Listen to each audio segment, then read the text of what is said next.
नमस्कार युवा मित्रों, यदि आप 21 से 25 वर्ष की उम्र के हैं तो आइए आज मैं आपको बताता हूं कि निवेश कितने प्रकार के होते हैं, यानी इन्वेस्टमेंट कितने प्रकार के किए जा सकते हैं, निवेश किसे कहते हैं यानी इन्वेस्टमेंट किसे कहते हैं, इस विषय में पूरी चर्चा करते हैं।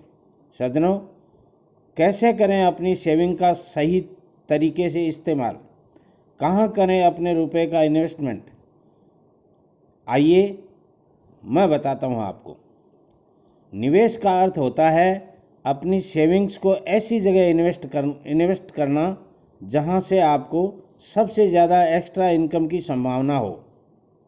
अपने भविष्य की ज़रूरतों के लिए निवेश करना ही अपनी कमाई से सबसे अधिक लाभ उठाने का एक सही तरीका है।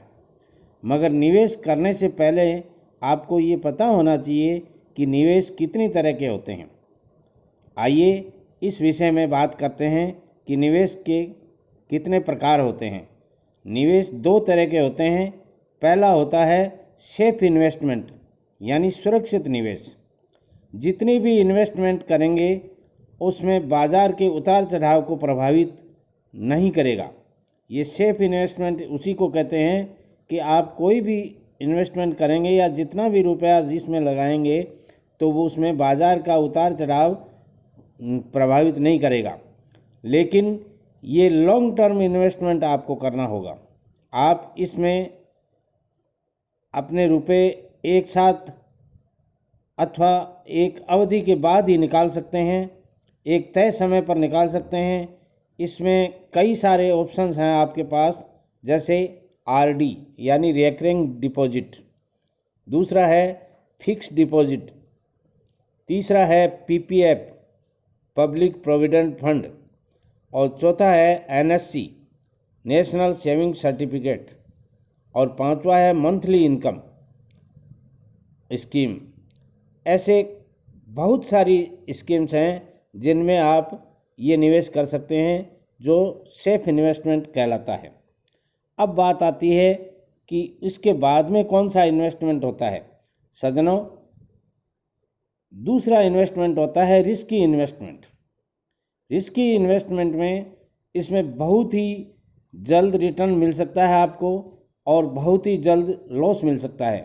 यानी ये सबसे जल्दी लॉस देने वाला और सबसे ज़्यादा प्रॉफिट देने वाला इन्वेस्टमेंट हो सकता है, मगर इसमें हाई रिटर्न और हाई लॉस की संभावना बहुत ज़्यादा है, क्योंकि इस निवेश पर मार्केट के उतार चढ़ाव का खासा असर पड़ता है। सज्जनों, रिस्की इन्वेस्टमेंट के भी कई प्रकार होते हैं, जैसे रियल एस्टेट में इन्वेस्टमेंट करना। आप जानते हैं रियल एस्टेट का इन्वेस्टमेंट बहुत लंबा इन्वेस्टमेंट हो सकता है, टुकड़ों में हो सकता है, छोटा हो सकता है, मगर ये आपको एक साल में पैसे दुगने भी करके दे सकता है और एक साल में आपके रुपए आधे भी हो सकते हैं। दूसरा बात आता है कि शेयर मार्केट का इन्वेस्टमेंट। आप जानते हैं इक्विटी में इन्वेस्टमेंट करना कई बार बड़ा मुनाफे का सौदा हो जाता है और कई बार बहुत ही लॉस का सौदा हो जाता है, इसलिए इस बारे में विशेष ध्यान रखना चाहिए। अगली बात आती है सेल्फ बिजनेस। रिस्की इन्वेस्टमेंट में सेल्फ बिजनेस भी आप कर सकते हैं। कोई भी अपना खुद का बिजनेस कर सकते हैं, जिसमें भी रिस्क रहती है। आप जानते हैं बिजनेस जहाँ है वहाँ प्रॉफिट और रिस्क या प्रॉफिट और लॉस दोनों साथ में होते हैं। ये आपके ऊपर डिपेंड करता है कि आप प्रॉफिट गेन कर पाते हैं अथवा लॉस सहन कर रहे हैं। अगली बात आती है म्यूचुअल फंड्स। म्यूचुअल फंड्स में भी आप इन्वेस्टमेंट कर सकते हैं। इसके बाद में आता है ईटीएफ में भी आप इन्वेस्टमेंट कर सकते हैं। सज्जनों, मैं कहूँगा आपको, जब भी आप कोई इन्वेस्टमेंट करते हैं तो अपने फाइनेंशियल एडवाइज़र की एडवाइस ज़रूर लें। पैसा आपका है, प्रॉफिट आपका है, इसलिए रिस्क भी आपकी रहेगी, लॉस भी आपका रहेगा। मेरा केवल सुझाव है, मेरी बातों को आप 100% मान सकते हैं और 100% नकार सकते हैं, ये आपके ऊपर डिपेंड है।